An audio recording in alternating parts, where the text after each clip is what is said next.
আমি বিয়ে করেছি। আমি মানে মন খুলে বলতে পারিনি।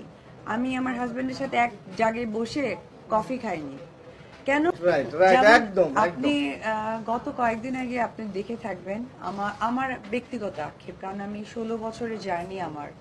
আমি একদম এফডিসি যেদিন থেকে এসেছি আমার কাছে মনে হয় যে আমি আহ, একদম টানা কাজ করে গেছি, যার কারণে এফডিসি 3 নম্বর ফ্লোরে কিন্তু আমি আমার একটা বেডরুম সাজিয়েছিলাম শুধু ঘুমানোর জন্য, কারণ আমাকে ওখানে থাকতে হয়েছিল টানা 3 দিন। সিনেমা করতে করতে কিন্তু আমার ফেসে অনেক প্রবলেম হয়েছিল। আজকে হয়তো আমি উইদাউট মেকআপে লিপস্টিক দিয়ে শুধু আপনাদের সামনে বসতে পারছি। তো সবকিছু মিলে কিন্তু এর পেছনে একটাই কারণ ছিল, সেটা কিন্তু চলচ্চিত্র।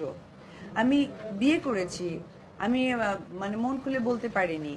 আমি আমার হাজবেন্ডের সাথে এক জায়গায় বসে কফি খাইনি। কেন? চলচ্চিত্রের স্বার্থে। কারণ ওই সময় আমার সাকিবের ছিল মিনিমাম 10টা ছবি, পাইপলাইনে ছিল আরো 5টা ছবি, আবার ফোন করে বলা হচ্ছে আরো 2-4টা ছবি। আমরা ব্যাংককে প্রচুর শুটিং করেছি, মালয়েশিয়াতে করেছি, সিঙ্গাপুরে করেছি, ইন্ডিয়াতে করেছি। আমরা একসাথে গিয়ে ফুচকাও খেতাম না, আমি ফুচকা খুব পছন্দ করি। হ্যাঁ, এই আনন্দগুলো সমস্ত নষ্ট করার পেছনে মূল কারণ ছিল, আমি যদি আমার ব্যক্তি যাই, গত কয়েকদিন আগে চলচ্চিত্র উৎসব হয়ে গেল। যারা আমাদের ব্যাড কমেন্ট করে, আমি সেই ভাই বোন সেই লোকদেরকে বলতে চাই, আপনারা কেন কমেন্ট করছেন না যে চলচ্চিত্রটা উৎসবটা হয়েছে বাংলাদেশে, বাংলাদেশের মাটিতে। দেখেছেন আপনাদের সকলের প্রিয় শাকিব খান, দেখেছেন আমি এখানে রাজাক আঙ্কেলের অনেক বড় একটা ফ্যামিলি। কোথায় সম্রাট ভাই, কোথায় হচ্ছে বাপ্পা ভাই, ফেরদৌস ভাই, পূর্ণিমা আপু, শাবনুর আপু, দ্যাট টাইম কিন্তু বাংলাদেশে কোথায়, মৌসুমী আপু কোথায়, সানি ভাই কোথায়। আমি আপনাদেরকে বলতে চাই ভাই, দেখেন বেলা শেষে পরিবারের মানুষকে কিন্তু আমরা একটা সাপোর্ট দিই। দেখবেন যে ভুল ত্রুটি যেটাই হোক, ভুলের ঊর্ধ্বে কোনো মানুষ নয়, বাট আমরা পরিবারকে সাপোর্ট করি। তো কেন আমরা নিজেরা পরিবার হতে পারি না? পরিবার হয়ে দেখবেন জিনিসটা অনেক সুন্দর। আমাদের পাশের দেশে কিন্তু আপনারা হয়ে আসবেন, দেখে আসবেন।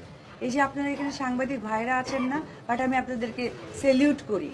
কিছুদিন আগে একটা প্রাইভেট চ্যানেলের একটা সাংবাদিকের সাথে কোনো একটা আর্টিস্টের একটু দূরত্ব হয়েছিল।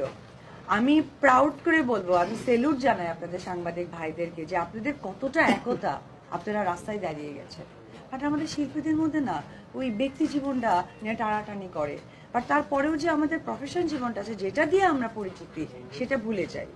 তো সেই জায়গা থেকে আমি বলবো যে চলচ্চিত্র উৎসবে কিন্তু আপনারা দেখেছেন কোনো আর্টিস্টকে কভার করতে পেরেছেন? পারেননি। তাহলে এই লেখাটা লেখেন।